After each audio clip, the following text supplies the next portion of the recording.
Hello everyone. I'm Alyssa, and today I have a story that hits close to home. It's about betrayal within a family and how sometimes the people you trust most can make you feel invisible. Stay with me because what happened at my mother's 60th birthday changed everything. My kids can eat when they get home, my brother said, sliding the cake toward his sons like they were the only ones who mattered. The sound of their laughter filled the room, sharp and mocking, while my children stared at empty plates, their little hands gripping nothing.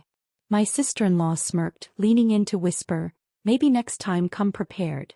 Even my mother, my own mother, just watched, quiet as if my kids were invisible. My name is Alyssa Hart, I'm 34. Why does family loyalty vanish the moment someone else gains comfort? I felt the weight of the air, thick with celebration that excluded us. The silver fork in my hand trembled, not from anger but from recognition. The subtle betrayals that had been piling up for years. I saw my daughter's eyes, wide and hesitant, searching for approval that wouldn't come. "Mom, can we have some too?" she asked softly. I forced a smile, the kind that stretches but doesn't reach your eyes. "It's okay, baby." The waiter returned with the bill. My chest tightened, each heartbeat a countdown. I inhaled slowly, letting the silence fill the room. And then it struck me, the truth I had ignored for too long. Tonight it wasn't just about the cake. Tonight I realized I had been invisible for years. I sat back down, my fingers brushing the edge of the table, tracing the faint scratches left by years of careless hands. My children's eyes followed mine, uncertain, holding on to my calm like it was a lifeline. My brother smirked again, tapping his fork against the plate, satisfied with the power he thought he held. The laughter around the table felt sharper now, like glass breaking somewhere inside me. I could hear my mother's quiet hum of approval when my brother cracked a joke at my expense. That hum, so small, so subtle, was louder than any word. It confirmed every suspicion I had pushed aside. They didn't see us, not really. I sipped my water slowly, letting it cool the burn in my chest, and watched my kids shrink slightly in their seats. The air smelled faintly of vanilla and candle wax, sweet yet suffocating. Each familiar scent twisted into a reminder of exclusion. My mind turned over possibilities, strategies, small seeds of poetic justice forming. Silent revenge. Not loud, not angry, just undeniable.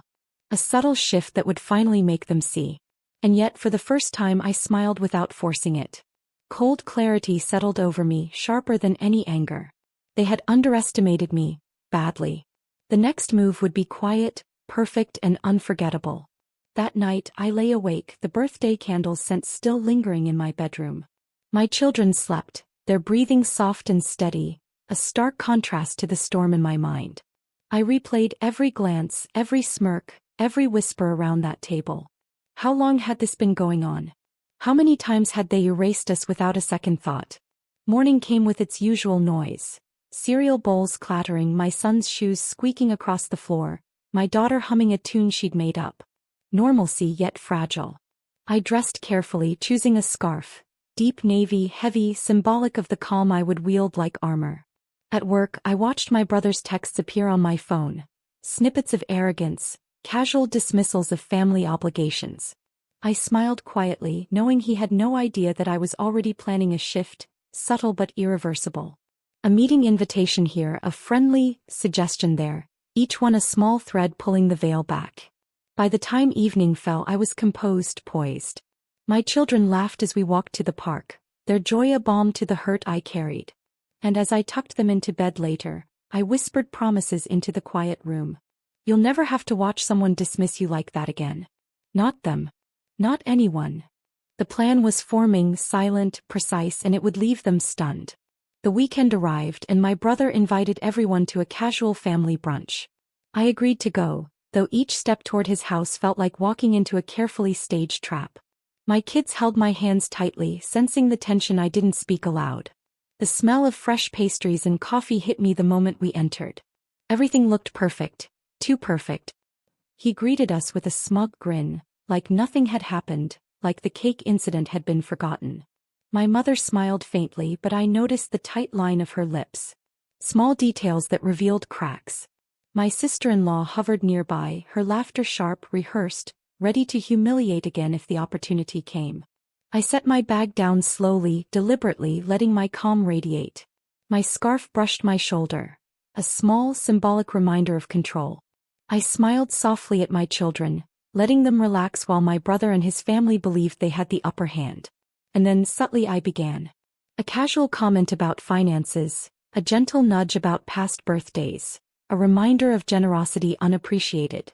My words were measured, quiet, like ripples forming in still water. I saw it in his eyes, a flicker of unease. The brunch continued, polite on the surface, but I felt the shift beneath. The first crack had appeared and I knew the tide was turning. A few days later I sent out a family update email. Not a confrontation, just a routine message about the kids' school achievements, little milestones, photos attached. I watched the responses trickle in. My brother's came first, curt, almost dismissive. My mother's took longer, polite but cold. That night I overheard him on a call, voice tight. "She's organized this? How did she even?" His irritation was deliciously subtle, a quiet acknowledgement that I had control in a space he thought was untouchable. I began small, legal steps too, double-checking family accounts, reviewing shared expenses, uncovering loopholes my parents had never considered. Nothing illegal, nothing loud, just shifts that would make fairness undeniable. Every discovery, every adjustment, was another layer of clarity, another reminder that their favoritism had limits. At home I sat with my children explaining the importance of standing up calmly for themselves. "Sometimes people forget kindness belongs to everyone," I said. They nodded, eyes wide, soaking in the lesson. And I smiled inwardly because the smallest gestures often carried the heaviest weight. By the time my brother realized the changes, the truth would be undeniable, like the slow burn of dawn spilling across a dark room. Tonight I understood fully. Silent precision was my strongest weapon. A week later I hosted a small dinner at my place. Nothing flashy, just family-style comfort food. My brother assumed it was casual, unaware that every detail had been planned. My mother arrived first, carrying a polite smile, followed by him and his family. I greeted them warmly, letting the room feel safe, normal. But every conversation, every passing dish was calculated. I made sure the seating gave my kids visibility, positioned them where they could be seen, heard, acknowledged. Their laughter filled the space, natural and unrestrained, a sharp contrast to the strained politeness across the table. I subtly mentioned past birthdays, anniversaries, the little things that had been ignored or overlooked, framing them as stories, not accusations. My words carried no anger, only quiet fact. My brother shifted uncomfortably, realizing he had no words, no control over the narrative. By dessert the tension was palpable. My children smiled, confident, their plates full. The irony wasn't lost on me. The same table where they had been ignored now held my family in full view, undeniable and radiant. I caught my mother's eye for a fraction of a second, her silence heavier than any words. I knew she understood even if she wouldn't admit it aloud. Sometimes, the most powerful revenge is simply being seen where you were once invisible. The following weekend my brother hosted a casual get-together at his house. I arrived with the kids, calm, composed, a picture of normalcy. The moment we walked in I noticed the subtle shift. He scanned the room nervously, unsure where we'd sit, how we'd interact. I let my children run, laughter echoing through the living room, drawing attention without a word. Every glance they received was acknowledgement. Every smile they returned carried quiet triumph. My brother's smugness faltered as he realized he could no longer control the narrative.